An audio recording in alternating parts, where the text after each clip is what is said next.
Présentation de Culpabilité et pardon. Série Vie nouvelle en Jésus-Christ livret 2. Ouvrage de 1984 paru aux éditions Sator. Lecture de la 4e de couverture. Un homme, torturé de culpabilité, se suicide.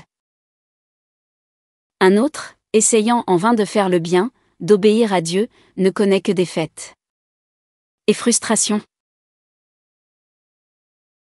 Pourquoi de telles souffrances?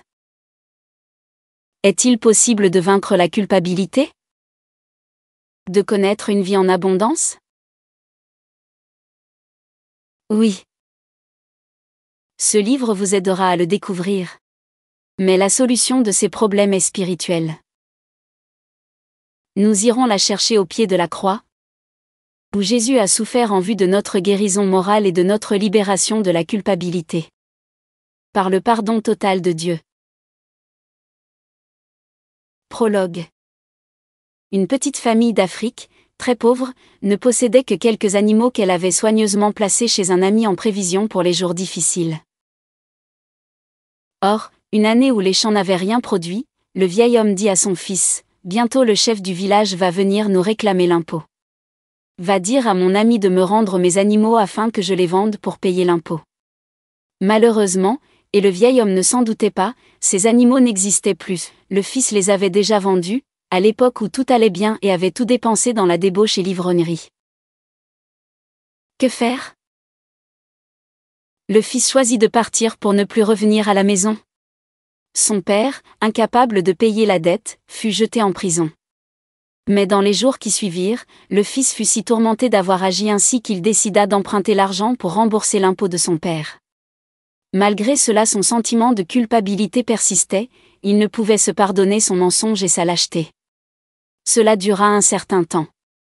Puis, n'y tenant plus, il alla voir son père et lui dit, « Père, pardonne-moi. » Son père lui répondit, « Je te pardonne, mon fils, regardons maintenant vers l'avenir. » Une deuxième fois, le fils revint, « Père, pardonne-moi. » Mais je t'ai dit que je t'ai déjà pardonné. Qu'est-ce que cela veut dire? Refuserais-tu mon pardon?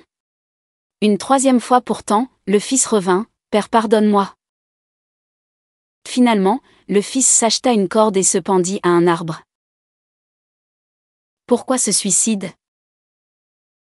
Avait-il manqué du pardon de son père? Non. Plusieurs fois son père l'en avait assuré. En vérité, c'est lui-même qui avait refusé de se pardonner ses fautes et n'acceptant plus de vivre avec cette honte, il s'était tué. Nous avons tous en mémoire un autre cas semblable de personnes que la culpabilité a conduite au suicide ou à la folie. Mais sans tomber dans des cas aussi extrêmes, ne vivons-nous pas souvent ainsi, nous aussi, refusant le pardon pour des erreurs parfois fort anciennes et dont nous traînons la culpabilité depuis longtemps comme une honte, craignant d'en parler ou même d'y penser?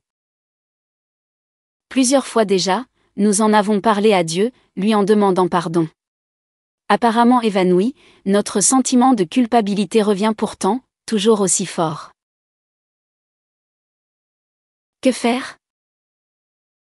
D'où vient ce sentiment de culpabilité? Est-il possible d'en être délivré définitivement? Voici quelques-unes des questions qui seront abordées dans ce livre. Nous mettons dans les commentaires de cette vidéo le lien de téléchargement gratuit de cet ouvrage. Le téléchargement se fera à partir du site internet médiathèquechrétienne.fr, site que j'ai bâti en synergie avec cette chaîne YouTube Elle écoutait sa parole, afin d'assurer la réédition numérique des ouvrages chrétiens épuisés et non réédités.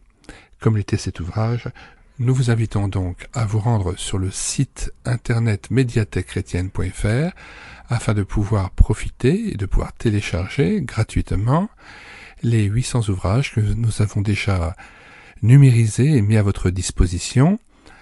Il n'est nul besoin de s'inscrire, vous pouvez directement accéder à partir de la page d'accueil à l'onglet Livres et là regarder les dizaines d'auteurs et les centaines d'ouvrages qui sont déjà disponibles en téléchargement gratuit.